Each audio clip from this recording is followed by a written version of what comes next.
IM. Vijayan നായകനായി അഭിനയിച്ച cinema ഏതാണ്? ശാന്തം. എന്താണ് ഫോർട്ട് എസ്റ്റേറ്റ് എന്നാൽ? പത്രങ്ങൾ. കേരള സർക്കാരിൻ്റെ സെക്യൂരിറ്റി പ്രസ് എവിടെ സ്ഥിതി ചെയ്യുന്നു? Angamaly. Indian institute of management സ്ഥിതി ചെയ്യുന്ന സ്ഥലം? കോഴിക്കോട്. കേരളത്തിലെ പ്രഥമ വിദ്യാഭ്യാസ മന്ത്രി ആരാണ്?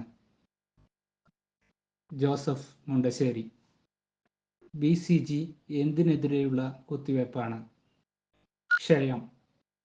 ഏറ്റവും ഭാരം കുറഞ്ഞ ലോഹം ഏതാണ്? ലിഥിയം. മണ്ണെണ്ണയിൽ സൂക്ഷിക്കുന്ന ലോഹം ഏതാണ്? സോഡിയം. റെഫ്രിജറേറ്ററുകളിൽ തണുപ്പ് ഉണ്ടാകാൻ ഉപയോഗിക്കുന്ന പദാർത്ഥം? ഫ്രീയോൺ. ഒരാൾ ഭയക്കുമ്പോൾ ഉൽപ്പാദിപ്പിക്കപ്പെടുന്ന ഹോർമോൺ ഏതാണ്? അഡ്രിനാലിൻ. കേരളത്തിൽ ആദ്യമായി അച്ചടിശാല ആരംഭിച്ചത് പോർച്ചുഗീസുകാർ. രക്തസാക്ഷി ദിനം എന്നാണ്? ജനുവരി 30. ജലം ഉപയോഗിച്ചുള്ള ചികിത്സയ്ക്ക് പറയുന്ന പേര്?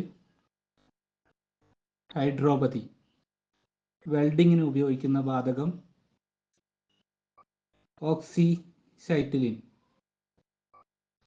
തിരഞ്ഞെടുപ്പിലൂടെ നിലവിൽ വന്ന ലോകത്തിലെ ആദ്യത്തെ കമ്മ്യൂണിസ്റ്റ് മന്ത്രിസഭ?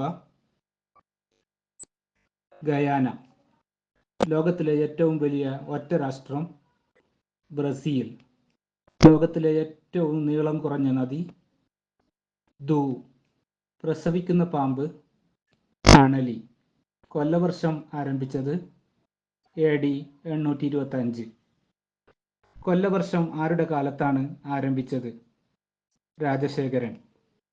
കേരള നിയമസഭയിലെ ആദ്യത്തെ സ്പീക്കർ? ശങ്കരനാരായണൻ തമ്പി. കേരളത്തിലെ ആദ്യത്തെ ഉപമുഖ്യമന്ത്രി? R. ശങ്കർ. കേരള നിയമസഭയിലെ ആദ്യത്തെ പ്രതിപക്ഷ നേതാവ്? PT ചാക്കോ. കേരളത്തിലെ ആദ്യത്തെ ഗവർണർ? B. രാമകൃഷ്ണ റാവു. കേന്ദ്രമന്ത്രിയാകുന്ന ആദ്യത്തെ മലയാളി? ജോൺ മത്തായി. എന്നാണ് കേരളത്തിൽ ജനകീയാസൂത്രണം വന്നത്? 1996 ഓഗസ്റ്റ് 17. രാജ്യസഭാ അംഗമായി നാമനിർദ്ദേശം ചെയ്യപ്പെട്ട ആദ്യത്തെ മലയാളി? G. ശങ്കരക്കുറുപ്പ്.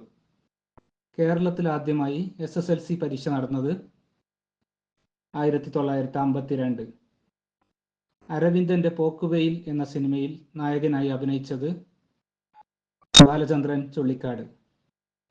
ആരുടെ ജന്മദിനമാണ് തത്വചിന്തക ദിനമായി ആചരിക്കാൻ കേരള സർക്കാർ തീരുമാനിച്ചത്? ശങ്കരാചാര്യർ. ലോകസഭാ സെക്രട്ടറിയായി നിയമിതനായ ആദ്യത്തെ മലയാളി? VCT ആചാരി.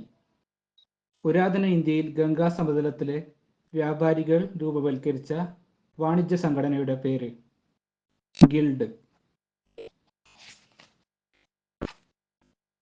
ലോകബാങ്കിന്റെ ഓപ്പറേഷൻ ഇവാലുവേഷൻ ഡയറക്ടർ ജനറൽ ഒരു മലയാളിയാണ്. അദ്ദേഹത്തിൻ്റെ പേര്? Caroline Heider. കേരളത്തിലെ ഒന്നാമത്തെ കോസ്റ്റ് ഗാർഡ് സ്റ്റേഷൻ എവിടെയാണ്? വിഴിഞ്ഞം.